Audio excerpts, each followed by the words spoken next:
जयपुर लिख दिया? नहीं सही है, जयपुर लिखो, जयपुर ही सही होता है। एग्जैक्टली शहर का नाम था सवाई जयनगर। क्या नाम था? सवाई जयसिंह का नगर था, इसलिए क्या नाम रखा गया था? सवाई जयनगर। लेकिन बाद में लोगों का लंबा पड़ता है नाम, इसलिए सवाई हटा के केवल जयनगर बोलते थे। खूब सालों तक इसको जयनगर ही बोला गया, लेकिन बाद में जयनगर भी लोगों से बोला नहीं गया, इसलिए अपनी भाषा में इसका नाम करके आए थे जयपुर। क्या नाम था? ये तो जब अंग्रेज आए तो अंग्रेजों से जयपुर बोला नहीं गया, अंग्रेजों ने इसको बोलना शुरू किया जयपुर। क्या नाम बोलना शुरू किया? अंग्रेज ऐसे बोलते सिंगापुर, बैरकपुर, जयपुर, तो उन्होंने जयपुर। तो उसके बाद अंग्रेजों ने जयपुर जयपुर जयपुर लिखना शुरू किया, जिसकी हिंदी हम धीरे धीरे क्या बना गए। इसलिए आज भी दादाजी की उम्र के एक भी आदमी से जयपुर नहीं बोला जाता, वो क्या बोलते हैं? और तब आपको और मुझे लगता है कि चूंकि दादाजी पढ़े लिखे नहीं है, इसलिए इनको नहीं पता कि इसका नाम जयपुर नहीं, इसका नाम जयपुर नहीं है। क्या है? जयपुर। ये मूर्खाधिपति हम लोग हैं। दादाजी बेहद इंटेलिजेंट है, वो जानते हैं कि शहर का नाम क्या है? जयपुर, तो वो जयपुर ही बोलते हैं। आपको और मुझे नहीं पता, इसलिए अपने क्या बोलते हैं? इसलिए आज के बाद इस शहर का नाम क्या बोलोगे? जयपुर। क्या बोलोगे? आपने गाने सुन लो, पुराने जितने गाने सबके अंदर इसका नाम क्या मिलता है आपको? जयपुर। तो जयपुर ही था, जयपुर से जयपुर हुआ। तो मैं आपका MI रोड पे एक पता नहीं कहां पर एक दुकान है, उसका नाम अभी भी जयपुर है। इंग्लिश में नाम लिख रखा उन्होंने, पर उसका नाम जयपुर। कपड़ों की कोई दुकान है पर जयपुर नाम से कर रखी है उन्होंने, क्योंकि इंग्लिश में इसका जयपुर ही था। फिर तो क्या धीरे धीरे जब हम जयपुर लिखने लगे तो आजकल फिर इंग्लिश में भी अपने ये लिख लेते हैं, जयपुर कर लेते हैं। पहले होता भी क्या था, अपने राजस्थानी में ना जब लिखते तब जैसे किसी का नाम है जय सिंह, तो ऐसे नहीं लिखते थे जय सिंह, अपने ये लिखते थे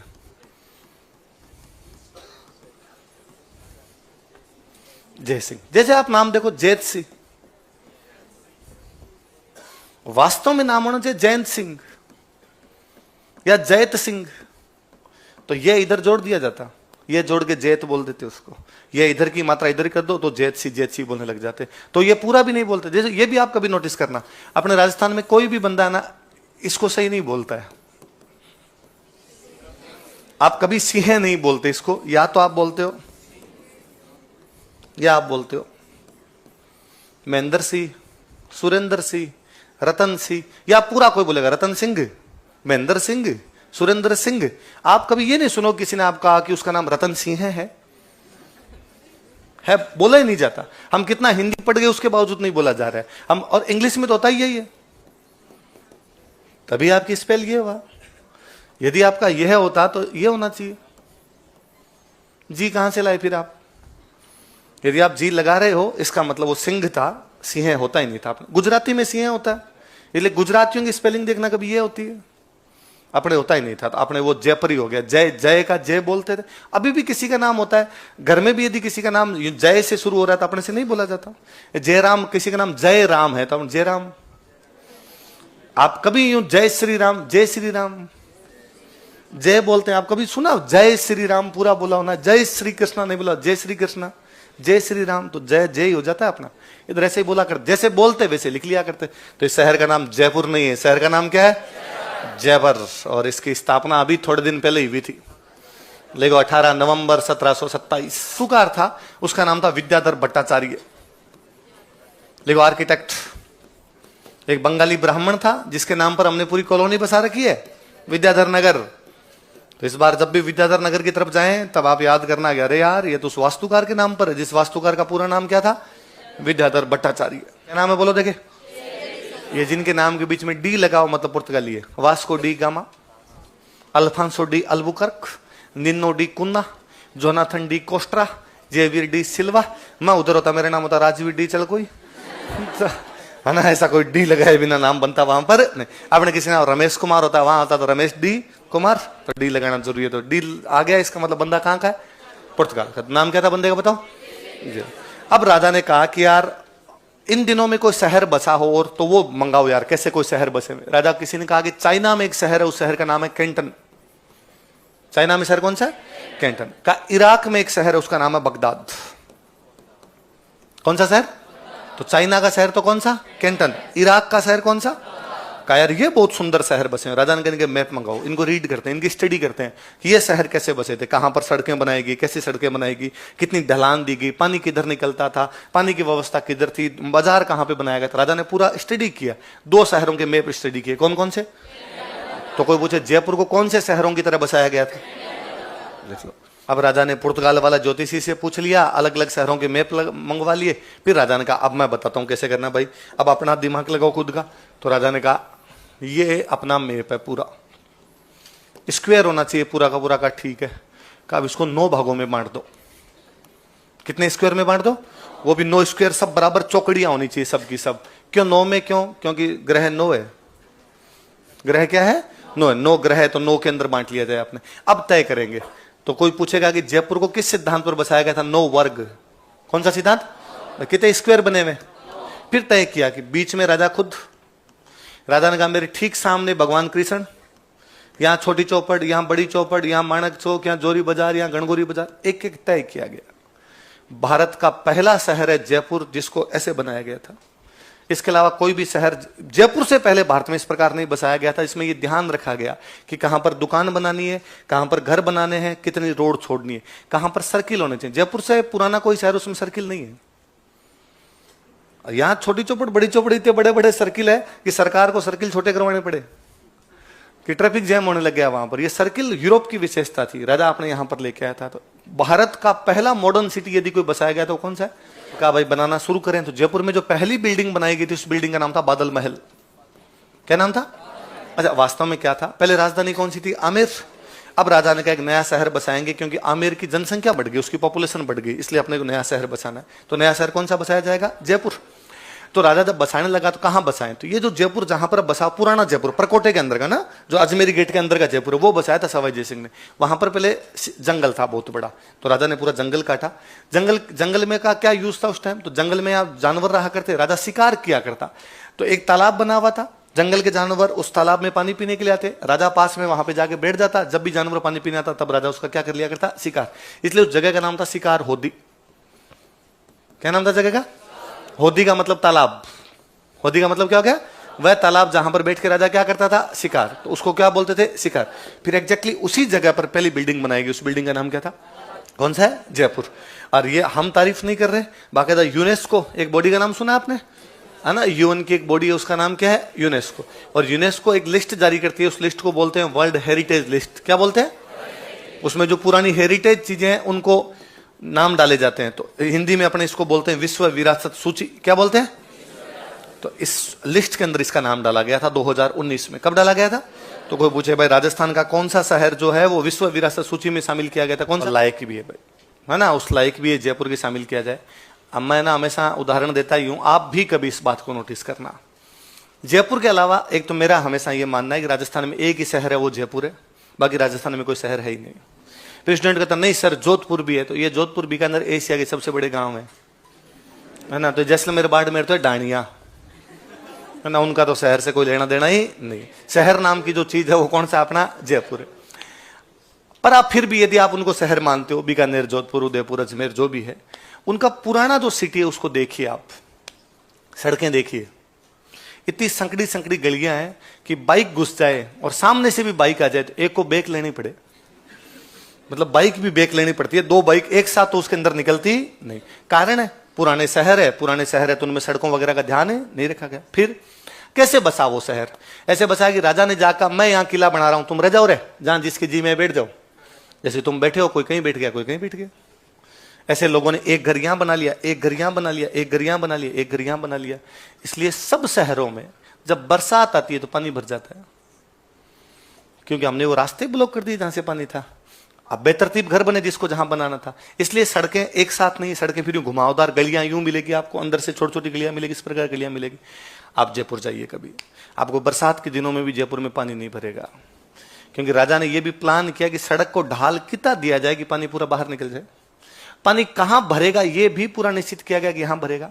राजा ने मार्केट काटा। आप तो बाकी छोड़िए, चौड़ा रास्ता मार्केट है, आप चौड़ा रास्ता जाइए कभी तो आपको लगेगा यार 2 गाड़ियां इधर से निकल रही है, 2 गाड़ियां इधर से निकल रही है। आज के 300 साल पहले भी उसने इतनी चौड़ी रोड बनाई।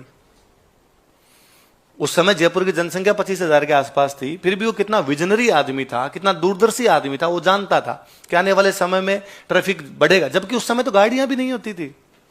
फिर भी उस बंदे के दिमाग में थी कि यार नहीं, आने वाले टाइम के अंदर जनसंख्या बढ़ेगी, इस प्रकार की चीजें होगी, तो हमें लंबा छोड़ देना चाहिए। और आप नोटिस करना, वो जो चौड़ा रास्ता में दुकानें बनी हुई उनको आप देखना, वो एक सीध में, और इसमें यदि आगे 4 पिलर है तो उसमें भी 4 है, उसमें भी 4 है, उसमें भी 4 है। इसमें यदि आगे एक खिड़की है तो इसमें भी एक खिड़की, इसमें भी एक खिड़की। ये भी राजा ने तय किया खिड़कियां कितनी होगी। ये नहीं तू तेरी मर्जी से कुछ कर दो, ये भी बाद में राजाओं ने तय किया कि रंग गुलाबी हो। और इवन यहां तक कि जब राजा ने साइन किए भारत में मिलने के लिए, जयपुर के राजा ने जब कहा कि जयपुर का विलय किसमें कर दिया जाए, भारत, तो लिखवाया भारत सरकार से, लिखो चौड़ा रास्ता में आगे दुकान नहीं बना सकते। कल को तुम्हारा कोई कह दे आके कि साहब मैं तो यहां बीचों बीच बनाऊंगा, लोग बना लेते, तो आपने बाकी जगह देखो मार्केट के रास्ते भी कितने छोटे छोटे से हो गए कि मार्केट के आगे लोगों ने अतिक्रमण करना शुरू कर दिया। इतनी तो मेरी दुकान थी, आगे मैंने कहा मैं आगे और लगाऊंगा इसके, मैंने छोटा मोटा उसके आगे और अतिक्रमण कर दिया उसका, तो दुकान पूरी तरीके से रोड गायब कर गया मैं उसका। लेकिन यहां राजाओं ने बाकायदा लिखवाया। आप कभी शाम के टाइम जब 7-8 बज जाए, उसमें भी दिवाली वाले टाइम, इस बार दिवाली निकल गई, अगली बार जब दिवाली है आप देखना, तब थोड़ा रोशनी का सा टाइम हो, या नॉर्मल वैसे भी बिना दिवाली के, उधर से आप चौड़ा रास्ता में उस साइड से सिटी पैलेस की तरफ से अल्बर्ट हॉल की तरफ आना, उस रोड पर आपको लगेगा आप यूरोप में घूम रहे हैं। वाकई बेहद प्यारा, बेहद सुंदर शहर है। इसलिए घर वालों को खूब सारा थैंक यू बोला कीजिए कि आप कहां रहते हैं। कि आपने कहावत थी कि नहीं जोयो जयपुरियो तो जग में जाके के करियो। यदि किसी ने जयपुर नहीं देखा तो संसार में पैदा होने का कोई मतलब। इस दुनिया में 2 प्रकार के लोग हैं, एक वे जिन्होंने जयपुर देखा है, एक वे जिन्होंने जयपुर, हम वे सौभाग्यशाली है जो फर्स्ट ग्रेड है। हमने क्या देख रखा है, जयपुर देख रखा है। पर फिर मैं पुनः कहूंगा, जयपुर का मतलब अजमेरी गेट के अंदर अपने बाईपास है ना। आप और मैं जो बैठे ये तो क्या है, बाईपास है। तो कभी कभी महीने में 2 महीने में कभी उधर चक्कर मार के आइए, शाम के टाइम में जाइए, अल्बर्ट हॉल से उधर वाला अंदर वाला जो हिस्सा उसकी तरफ जाइए, आप फील करेंगे कि आप भारत के पहले आधुनिक और नियोजित शहर के अंदर घूम रहे हैं। तो याद रहेगी सारी बातें आपके। तो यूनेस्को ने इस लिस्ट में कब डाल दिया था, 2019। जब ये शहर बसा रहे थे तो राजा किसी ने आगे कहा कि राजा शहर बसाने के लिए पहले राजस्थान में एक चीज का ध्यान रखते थे कि अटैक ना हो जाए, शहर पर क्या ना हो जाए। भाई उस समय युद्ध होते, कोई दुश्मन आया और शहर के अंदर घुस गया तो जनता को परेशान करेगा। इसलिए अक्सर अपने शहर पहाड़ों पर बसाए जाते या पहाड़ों के बीच में बसाए जाते। राजा ने कहा उदयपुर को बीचों बीच लाओ ताकि दुश्मन जल्दी से कब्जा तो नहीं कर पाए। आमेर पहाड़ के ऊपर बसाया गया पूरी तरीके से। जयपुर तो मैदान है, मराठे आक्रमण कर रहे हैं, कभी भी मराठे आएंगे जयपुर को लूट लाट जाएंगे। उसने कहा जूता नंबर 10 का आता है, ऐसे जगह से घुस जाएंगे अंदर भाई साहब, और यदि मराठों ने आक्रमण कर भी दिया तो हम मराठों को बाहर ही रोक देंगे, जयपुर से बाहर रोक देंगे। हम दुश्मनों को उसी प्रकार मार देंगे जैसे भगवान कृष्ण अपने सुदर्शन चक्र से मार देते हैं। इसलिए बाहर एक किला बनाया गया, उसका नाम था सुदर्शनगढ़। क्या नाम था। तो जयपुर की सुरक्षा के लिए कौन सा किला बनाया गया।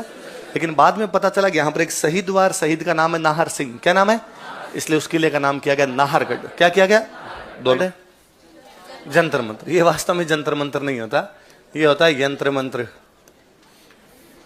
क्या होता है, आद्य अक्षर तो अपने होते ही नहीं थे। अभी हम बात ही कर रहे थे कि जैत्री सिंह नहीं जैत सिंह, हम तो वैसे ही खा जाया करते थे। तो ये वास्तव में इसको बना दिया यंत्र, इसको बना दिया मंत्र। ये अपने यहां पर हो जाता जय, इसलिए क्या हो गया, यह तो बोलते, ये तो मेरा कई बार बताया हुआ है कि यह नहीं, यह को अपने क्या बोलते हैं जय, इसलिए यशवंत नहीं है ना। यज्ञ करने वाला बंदा होता है यज्ञमान, जो यज्ञ करता हो कौन होता है, यज्ञमान। अपने बोलते हैं जजमान, ये हमारा जजमान है, वो जजमान नहीं है, यज्ञमान है। जो यज्ञ में बैठे वो कौन हो जाए, जो यज्ञ को मान दे, यज्ञ को रेस्पेक्ट दे। मैं यज्ञ कर रहा हूं, मैं यज्ञ को रेस्पेक्ट दे रहा हूं, तो मैं कौन हूं, यज्ञमान। पर यह को अपने जय बना गए, ये जय ही होता है, इसलिए अपने उसको बोलना ही क्या शुरू कर दिया, जजमान। तो ये बड़ा, यशोदा नहीं बोलते, क्या बोलते हैं, जसोदा बोलते, तो वो रहता ही था अपने। तो यंत्र मंत्र का क्या बना गया अपने, जंत्र मंत्र। वास्तव में यंत्र का मतलब होता है उपकरण, यंत्र का मतलब मशीन, कोई भी इंस्ट्रूमेंट किसी प्रकार का। मंत्र का मतलब होता है काउंटिंग, मंत्र का मतलब क्या होता है, काउंटिंग। कितने मंत्र है, क्या काउंटिंग है, क्या गिनती है आपकी। तो काउंटिंग करने की मशीनें हैं। क्या काउंटिंग करने की, सूर्य की गति, चंद्रमा की गति, जल की गति, अक्षांश, देशांतर, सब है। मैं कई बार बड़ा ताज्जुब करता हूं कि मैं साइंस का स्टूडेंट हूं और आप में से खूब सारे साइंस के स्टूडेंट होंगे, जानते भी, फिजिक्स के प्रैक्टिकल भी कई किए हुए, ये भी समझते हैं कि किस प्रकार सूर्य की गति, चंद्रमा की गति होती है। फिर भी जब जंतर मंत्र देखने जाते हैं, वहां 19 मशीनें रखी हुई है, अपने को समझ नहीं आ रही इनको देखनी कैसे है। इसलिए गाइड करना पड़ता है, गाइड बताता है कि इससे सूर्य ग्रहण देखते थे, इसे चंद्र ग्रहण देखते थे, ये सूर्य घड़ी है, ये सोलर वॉच है, ये लूनर वॉच है, ये पानी वाली घड़ी है, सब अलग अलग वो बताता है। तो भी अपने को नहीं पल्ले पड़ता कि इससे कैसे देखते हैं। आज के 300 साल पहले एक राजा मशीनें बना गया, कितना साइंटिफिक बंदा रहा होगा। मैं कहता हूं आज भी जब गांव में सूर्य ग्रहण होता है, आप पंडित जी से पूछ लो गांव में कि पंडित जी सूर्य ग्रहण क्यों हो गया, तो पंडित जी कहते हैं धरती पे पाप बढ़ता है ना, तब सूर्य ग्रहण होते हैं। तो पंडित जी पाप को कम करने के लिए क्या करें, तो पंडित जी के दान दक्षिणा दो, धरती पे पुण्य करो तो पाप क्या हो जाएंगे, कम। तो पंडित जी दान दक्षिणा किसको दें, तो पंडित जी ने कहा किसका है इंतजार, मैं हूं ना। आप और मैं इस बात पे कितने भी हंस लें, आपकी मेरी मम्मियां तो हर सूर्य ग्रहण पे दान दक्षिणा दे रही है। ये अलग बात है, कोई कम दे देता है कोई ज्यादा, पर अपना आज भी मानना है कि नहीं यार ऐसा करने से ऐसा होता है। जब आज हम ये बात सोचते हैं, उससे आज से 300 साल पहले वो आदमी कह रहा था कि ना ये सब चीजें हैं अपने आप, धार्मिक चीजें होनी चाहिए, आध्यात्मिक चीजें होनी चाहिए, पर ये इसलिए हो रहा है क्योंकि सूर्य चंद्रमा और पृथ्वी दिखाई नहीं दे रहा। भाई साहब इतनी सी बात है। मैं कहता हूं अभी आप टाइम देखो तो आप टाइम बताओ कि मैं कहूं कितना टाइम होगा आपको, सर 6:10 हो गए। ये इलाहाबाद का टाइम है। कहां का टाइम है? हर देश ने अपना एक स्टैंडर्ड टाइम नाप रखा है, वरना जितने आगे पीछे जाते हैं उतना ही टाइम चेंज होता रहता है। आप कहते हो ना अमेरिका का टाइम अलग, हमारा टाइम अलग, पाकिस्तान। पहले मैं छोटा था तब हमेशा ही कहते थे कि पाकिस्तान आपनो आधा घंटा ला रहा है, बांग्लादेश आपनो आधा घंटा आगे, पाकिस्तान अपने से आधे घंटे पीछे और बांग्लादेश अपने से आधे घंटे आगे।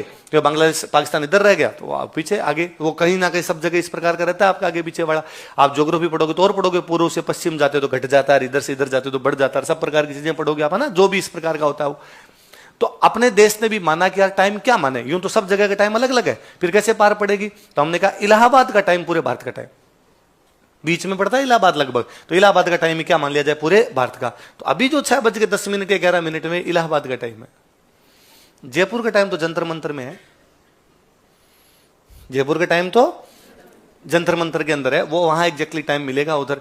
तो इसलिए आसाम वाले तो वो तो अभी तक मांग करते हैं हमारा टाइम चेंज करो यार, ये क्या तुम्हारे वाला टाइम को हमारे वाला टाइम कर रहे हो। तुम्हारे 6 जब बजते हैं तो हमारे अंधेरा हो जाता है, हमारे सूर्य जल्दी उगता है, हम पूर्व में उधर, तो हमारे सूर्य तुम्हारे 6 बजे उगता है सूर्य, तुम्हारे वाली घड़ी के अनुसार तो हमारे 4 बजे उग जाता है। तुम्हारे 10 बजे ऑफिस शुरू करनी होती है, हमारे तो ऑफिस 8 बजे शुरू कर लो, तो हमें तो 8 बजे जाने दिया जाए इस टाइम के अनुसार, या हमारा टाइम जोन अलग किया जाए पूरा का पूरा, क्योंकि हम जो टाइम मान रखे हैं इलाहाबाद का टाइम मान रखा हमने, ना। तो वैसे कि वैसे ये आपका जयपुर का जो टाइम है वो जयपुर वाली घड़ी बता रही है, इतने साल पुरानी जो घड़ी है वो सब ये बता रही है। तो वो जो ज्योग्राफी पढ़ोगे तब और पढ़ोगे आप, पूर्व से पश्चिम, पश्चिम से पूर्व कहां जाता है, तब आप वापस ध्यान रखना कि घटता बढ़ता होगा, लेकिन जयपुर वाला टाइम तो जंतर मंतर में है। कितना वो घड़ी आज ही बता रही। ये एक राजा कितने साल पहले जान रहा था, और एक जंतर मंतर नहीं, कितने बनाए उसने, 5 बनवाए। सबसे पहला जो जंतर मंतर था वो दिल्ली था। तो मतलब कानून भले ही सरकार बना दे, अब भी घर वालों का तो मुझे करनी, घर वाले उल्टे लटका के नीचे बास्ते लगाए आपके। सवाई जय सिंह आज के 300 साल पहले कह रहा था कि जा सिमरन, है ना, तो राजा कौन था, बोलो सवाई जय सिंह की। चलो तो किस किस को नियंत्रित किया, सती प्रथा और बाल विवाह, किस किस को बढ़ावा दिया। एक और बड़ी गजब चीज आगे, जब अश्वमेध यज्ञ कराया था तो खूब सारे पंडित जी आए यहाँ पर, खूब सारे पंडित जी आए, तो उसने कहा लो भाई पंडित जी बैठो, यज्ञ शुरू करो। पंडित जी ने कहा राजा दिमाग खराब है तुम्हारा, मैं इसके साथ कैसे बैठ सकता हूं, क्यों, तो इसने 2 वेद पढ़ रखे हैं, मैंने 3 वेद पढ़ रखे हैं, ये दुब्बे है मैं तिब्बे हूं, ये दिव्यवेदी मैं त्रिवेदी। एक ने कहा मेरे 4 पढ़े हुए हैं, मैं चतुर्वेदी हूं, मैं इन दोनों के साथ नहीं बैठूंगा। राजा ने कहा कि पंडित जी समाज का सबसे पढ़ा लिखा तबका जब आपस में भेदभाव करेगा तो बाकियों के भेदभाव कैसे खत्म करेंगे। इसलिए सब लोग एक साथ बैठिए, पढ़े लिखे लोग जब एक साथ बैठेंगे तो बाकी लोग अपने आप फॉलो करेंगे आपको। तो ब्राह्मणों के आपसी भेदभाव को समाप्त करने वाला राजा भी कौन, देखो।